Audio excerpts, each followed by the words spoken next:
बात देखी वहां पर कि पूरी कौम वो एक लीडर के पीछे चल रही है, उनका एक रोब दबदबा है। ऐसा नहीं कि लोग उनसे डरते हैं, बल्कि ये है कि उनकी कदर करते हैं। ये कौम कैसे तरक्की नहीं करेगी कि जो दूसरों पर इन्हिसार नहीं कर रही है, जो सुई से लेकर जहाज तक वो खुद बना रहे हैं। बिस्मिल्लाह वस्सलातु वस्सलामु अला रसूलिल्लाह व आलिहि व अला। अस्सलामु अलैकुम व रहमतुल्लाहि व बरकातुहू।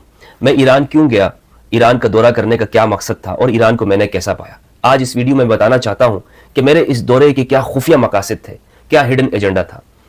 हमारे यहाँ लोगों को आदत है बाल की खाल उतारने की और खुफिया मकासद तलाश करने की, तो इसीलिए इंकिशाफात मैं आपके सामने करने जा रहा हूं कि आखिर वो क्या वजूहात बनी कि ऐसे वक्त में मैंने ईरान का दौरा किया। सबसे पहली जो वजह है, बुनियादी मकसद, असासी गायत, वो ये है कि ईरान में मौजूद अहलुल बैत अलैहिमुस्सलाम की अदरहा मुक़द्दसा यानी दरीह मुबारक, उनके मराक़िद तय्यबा, उनकी ज़ियारत करना।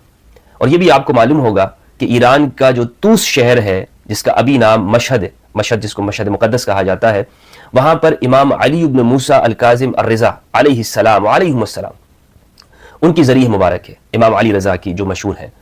और ये सिर्फ शिया ही उनकी ज़ियारत नहीं करते, बल्कि अहलुस सुन्नत वल जमात के जलीलुल क़द्र अइम्मा, उन्होंने अपनी किताब के अंदर इमाम अली रज़ा अलैहिस्सलाम उनकी हालात ज़िंदगी लिखे हैं, जैसे इब्न हिब्बान हो गए।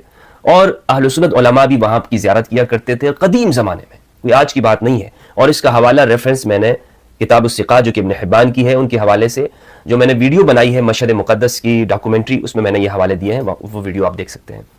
तो बहरहाल सबसे पहला मकसद तो ये था। और गुज़श्ता साल जो मैंने ईरान का दौरा किया वो बहुत मुख्तसर था। मैं सिर्फ मशहद गया था और तेहरान की कुछ ज़ियारतें मैंने की थी, कुम में नहीं गया था। तो मेरी ख्वाहिश ये भी थी कि कुम की बहुत तारीफ़ मैंने सुनी है कि वहाँ पर उलमा है, इल्म का मादन है, मखज़न है, तो वहाँ का दौरा करूँ और उलमा से मिलूँ। मैं जहाँ भी जाता हूँ मेरी कोशिश ये होती है कि वहाँ पर वहाँ की लाइब्रेरियों का दौरा करूँ, उलमा से मिलूँ, उनके पास बैठूँ। मेरा यही एक शौक़ और मशगला है, जिसे आप कह सकते हैं कि एक तालिब इल्म का जो शौक़ होता है।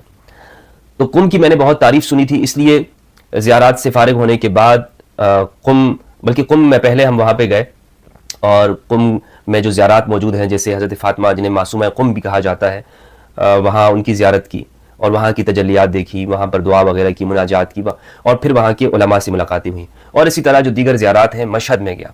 अब ओवरऑल मैं बताना चाहता हूँ कि पूरे ईरान को मैंने कैसा पाया है और वहाँ जो हमारी एंट्री हुई, दुखूल हुआ उस मुल्क के अंदर, तो वो सब मराहिल कैसे थे। मैंने ये एक चीज़ यहाँ पर लिखी हुई है अपने मोबाइल के अंदर, मैं उसको नोट करता रहा। पहली बात तो ये बताऊँ आपको कि पाकिस्तानी वक्त के मुताबिक रात 9:20 पर हम तेहरान एयरपोर्ट पर उतरे। और किसी मुल्क में जाकर वहाँ का जो सबसे पहले जो एक्सपीरियंस होता है वो वहाँ के लोगों को देखकर, इमिग्रेशन की चीज़ों को देखकर आपका जो एक्सपीरियंस होता है वो आप उस चीज़ को महसूस करते हैं। तो यकीन जानिए कि एयरपोर्ट पर जब हम उतरे हैं और इमिग्रेशन हुई है और सामान लेने का जो मरहला है तकरीबन 2 मिनट था, यानी इस 2 मिनट के अंदर हमारी इमिग्रेशन हुई और किसी ने भी ये हमारी इस तरह की चेकिंग नहीं की कि जिस्म को हाथ लगाया हो और कोई चीज़ तलाश की हो जिसम में। वहाँ पर एयरपोर्ट के ऊपर ऐसा कोई सिस्टम वहाँ पर देखने को नहीं मिला और न ही कोई इस तरह की एक्टिविटी उन्होंने की।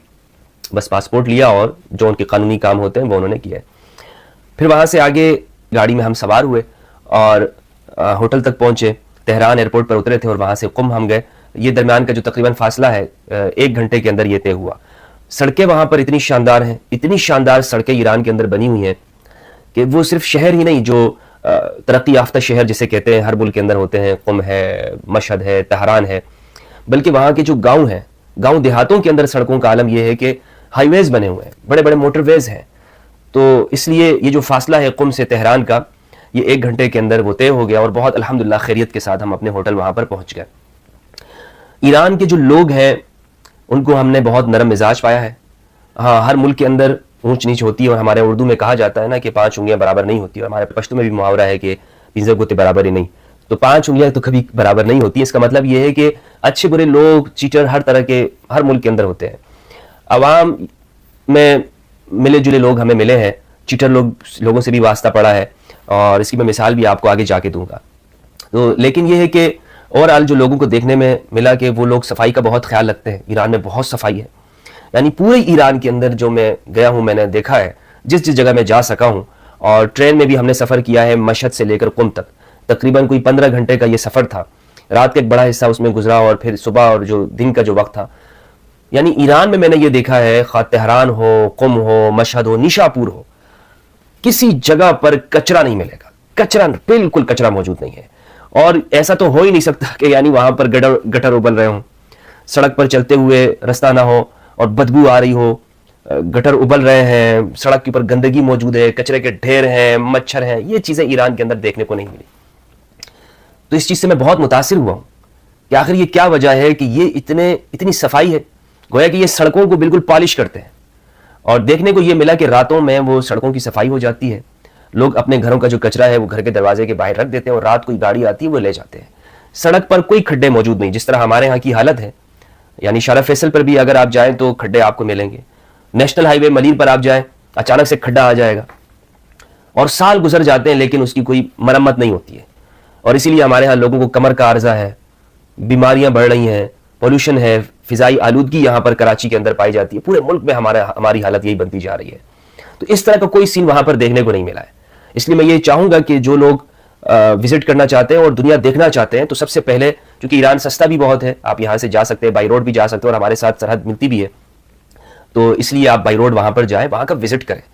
اور ہمیں سیکھنا چاہیے، اپنے پڑوس سے ہمیں سیکھنا چاہیے. انڈیا تو نہیں جا سکتے ہیں، افغانستان کے حالات بھی اس طرح ہے، کم از کم ہم ایران چلے جائیں یا چائنا اگر جا سکتے ہیں تو ان ممالک کا دورہ کریں. کہنے کا مقصد یہ ہے کہ ہم ارد گرد لوگوں سے ملیں، تاکہ کم از کم مسلمانوں سے تو ملیں نا. مسلمانوں سے تو ہمیں کوئی روکنا نہیں چاہیے کہ ہم ان سے کیوں مل رہے ہیں اور کیا وجہ ہو سکتی ہے. اور یہاں میں پاکستانی امیگریشن کی بھی تعریف کرنا چاہتا ہوں. اس کی وجہ یہ ہے کہ جب ہم واپس یہاں پر آئے ہیں تو الحمدللہ ہم یعنی کوئی اس طرح کی تکلیف نہیں ہوئی ہے. پچھلے سال جب میں آیا تھا تو کچھ سوالات کیے گئے تھے، لیکن اس دفعہ میں نے دیکھنے کو یہ ملا ہے کہ کافی تبدیلی آئی ہے ہمارے رویوں کے اندر بھی. اور اللہ سبحانہ و تعالیٰ سے میری دعا ہے کہ ہمارے یہ رویے اسی طرح آگے جائیں اور ہم ایک دوسرے کے اوپر شک نہ کریں، اور جو بات ہے اس کو بالکل واضح ہونی چاہیے. تو یہ بات یہاں پر میں آپ کے سامنے کرنا چاہ رہا تھا. اچھا، اسی طرح میں نے آپ کو بتایا کہ صفائی ستھرائی بہت ہے، انفراسٹرکچر جو ہے بہت مضبوط ہے. وہاں پر چیزوں کے اندر جو ملاوٹ ہے وہ آپ کو دیکھنے کو نہیں ملے گی. اور خواتین کے جہاں تک جو بات ہے، خواتین وہ اپنی بات کرنے کے اندر آزاد ہیں.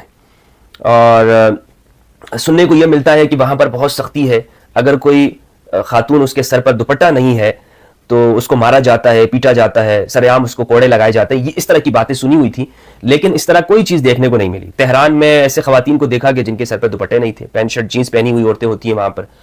اور اگر آپ کسی جگہ پہ بیٹھے ہوئے ہیں تو خاتون آ کر، آپ سیٹ خالی ہے تو خاتون آ کر بیٹھ جائے گی، خواہ گاڑی ہو یا کسی ایئرپورٹ پر آپ بیٹھے ہوئے ہیں تو وہ یہ نہیں دیکھے گی کہ آپ مرد ہیں. تو یہ چیز وہاں پر دیکھنے کو ملی ہے، اور اس طرح کے اتفاقات ہوئے ہیں. وہاں پر میں ایئرپورٹ پہ بیٹھا ہوا تو ایک خاتون آ کر بیٹھ گئی، مجھے معلوم نہیں تھا کہ برابر میں خاتون بیٹھی ہوئی ہیں، اور چونکہ پینٹ شرٹ پہنی ہوئی تھی. کافی دیر بعد جب مجھے خیال آیا، میں نے اس طرف دائیں طرف دیکھا تو وہ خاتون بیٹھی تھی، تو میں پھر وہاں سے اٹھ کے چلا گیا. لیکن وہ اس چیز کو معیوب نہیں سمجھتے، وہ محسوس نہیں کرتے ہیں. تو یہ جو ایک پروپیگنڈا ہے ایران کے بارے میں، جو خاص طور پر جو ویسٹرن میڈیا جو کرتا ہے، اور اس سے متاثرہ ہمارے ہاں جو لوگ ہیں، جناب وہاں پہ خواتین پہ ظلم ہو رہا ہے، خواتین کو پابند سلاسل کیا جاتا ہے، مارا جاتا ہے، کوڑے لگائے جاتے ہیں، یہ سب اس طرح کی کوئی چیز دیکھنے کو نہیں ملی ہے. ہاں، جو نجف مشہد ایئرپورٹ پہ یہ دیکھنے کو ملا کہ وہاں انہوں نے خواتین اہلکار وہاں پر مقرر کی ہوئی ہیں ایئرپورٹ کے اوپر، جو لوگوں کو یہ ترغیب دیتی ہیں کہ آپ دوپٹہ کریں، اسکارف کریں، یہ ثواب ہے اس کے اندر، اور یہ ایک خاتون کی عزت ہے اور زیور ہے. اس طرح کی وہ ترغیب دیتی ہیں. لیکن تہران ایئرپورٹ پر یہ بھی دیکھنے کو نہیں ملا، اور قم میں بھی یہ دیکھنے کو نہیں ملا. تو بہت آزادی ہے خواتین کے حوالے سے. تو میں یہ کہنا چاہوں گا کہ وہ لوگ جو پروپیگنڈا کرتے ہیں اور جھوٹ بولتے ہیں، یا ویسٹرن میڈیا سے متاثر ہو کر یورپ کی جو میڈیا ہے جو پروپیگنڈا کرتا ہے ہمیشہ مسلمانوں کے خلاف اور ایران کے خلاف، پاکستان کے خلاف بھی ہوتا ہے، تو یہ اس ذہنیت سے کم از کم میں تو باہر آ گیا ہوں. میں نے تو اپنی آنکھوں سے دیکھ لیا کہ ایسی کوئی بات نہیں ہے. وہاں خواتین کے حقوق موجود ہیں، خاتون آزاد ہے، بالکل آزاد ہے. جس طرح ایک مرد آزاد ہے اس طرح ایک خاتون بھی آزاد ہے. جب ہم ایران میں تھے تو ایک ویڈیو سوشل میڈیا پہ بہت گردش کرتی رہی، جس میں ایک